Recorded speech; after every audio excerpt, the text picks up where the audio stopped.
My name is Natalie Brooks.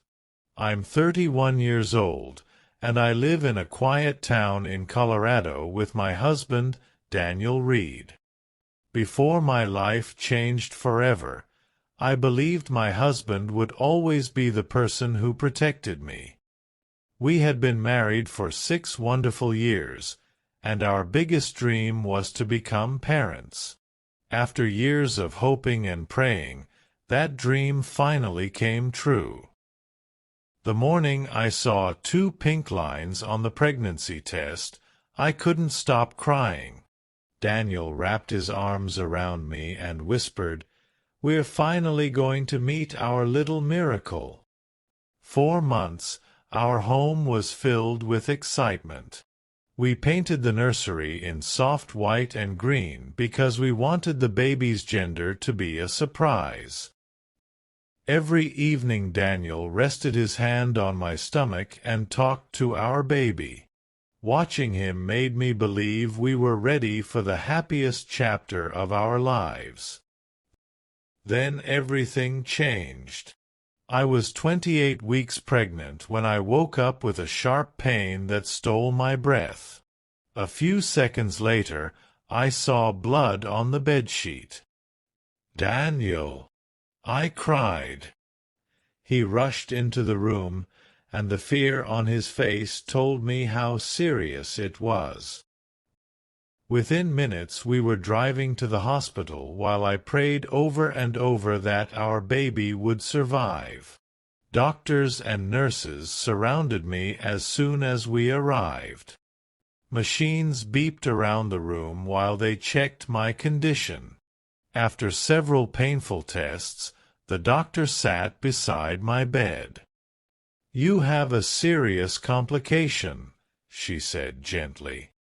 "We'll do everything we can to keep both you and your baby safe, but you'll need to stay here under close observation." I nodded through my tears.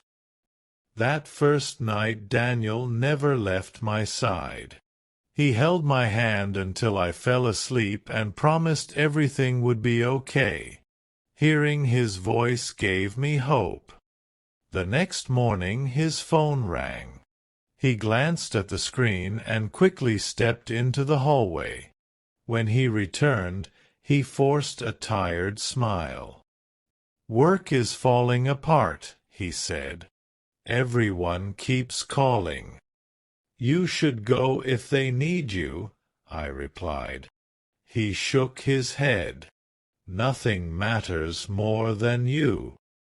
I believed him. But before lunch another call came. Then another. "I'll only be gone for a few hours," he promised. "I'll be back before dinner." I smiled even though I wanted him to stay. Dinner came. Then midnight. The chair beside my bed remained empty. At almost 1 in the morning my phone finally rang. "I'm sorry," Daniel said. "The office turned into a disaster. I'll come tomorrow morning." "It's okay," I whispered, trying not to let him hear me crying. After the call ended, I stared out the hospital window as rain covered the glass. For the first time since arriving, I felt completely alone. The same thing happened over the next few days. Daniel visited for a short time, then rushed away because of another work emergency. Every goodbye felt quicker than the last one. One afternoon he finally arrived carrying flowers. He hugged me, but something felt different. His smile didn't reach his eyes. We talked about baby names for a while, and I almost forgot my worries. Then his phone vibrated. He looked at the screen for a second before turning it face down. "Who is it?" I asked. "Just someone from work." His answer came too quickly. A few minutes later, he stepped into the hallway to answer another call. The door stayed slightly open.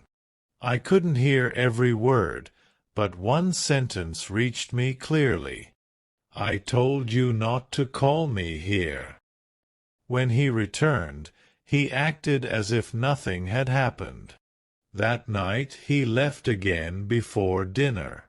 As he reached the elevator, I noticed something that made my heart sink.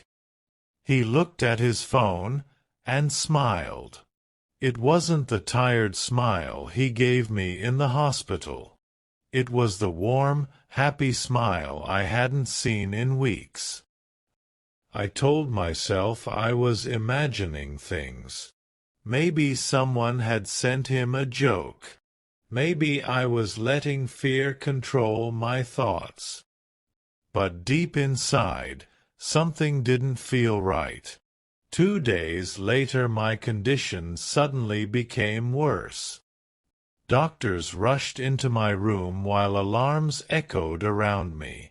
Nurses tried calling Daniel again and again, but he didn't answer. Nearly 2 hours later, he finally arrived, breathless and pale. "My phone was on silent," he said, grabbing my hand. I was too weak to question him. The next afternoon, my closest friend, Olivia, came to visit. After talking for a while, she looked around the room. "Where's Daniel?" she asked. "Work," I replied. Her expression changed for just a second. "That's strange. Why?" She hesitated before forcing a small smile. "It's probably nothing." But after she left, I couldn't stop thinking about her reaction. Daniel kept disappearing. Olivia looked worried. And for the first time, a frightening question entered my mind. What if my husband wasn't staying away because of work at all?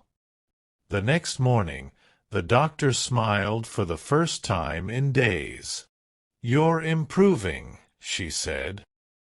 "If everything stays stable, you can go home tomorrow." Hope returned to my heart. I immediately called Daniel, but his voice sounded strangely nervous instead of happy. I ignored the feeling. The following afternoon, he drove me home with flowers in his hands. The house looked exactly the same, yet something felt different. My hands trembled. I unlocked the phone using our anniversary date. What I found shattered my world. Messages, smiling photos, hotel reservations, and promises of a future together. Every date matched the days I had been fighting for my life in the hospital. When Daniel walked into the kitchen, he saw the phone in my hands. He didn't deny anything. "I'm sorry," he whispered.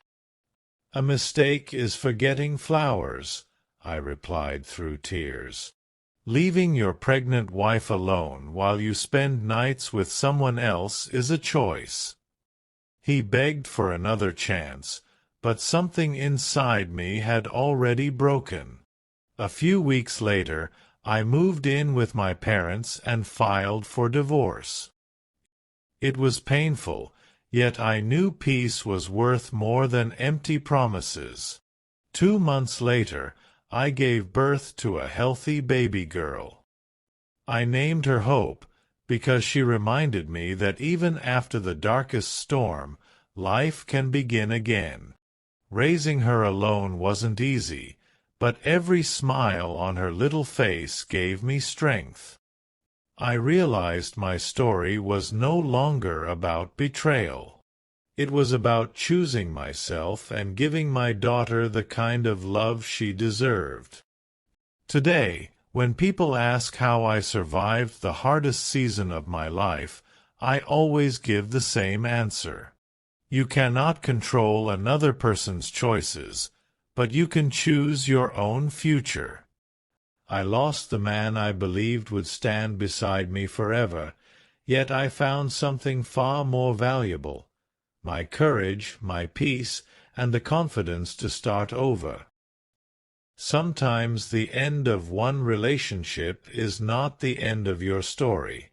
Sometimes it is simply the beginning of the life you were always meant to live.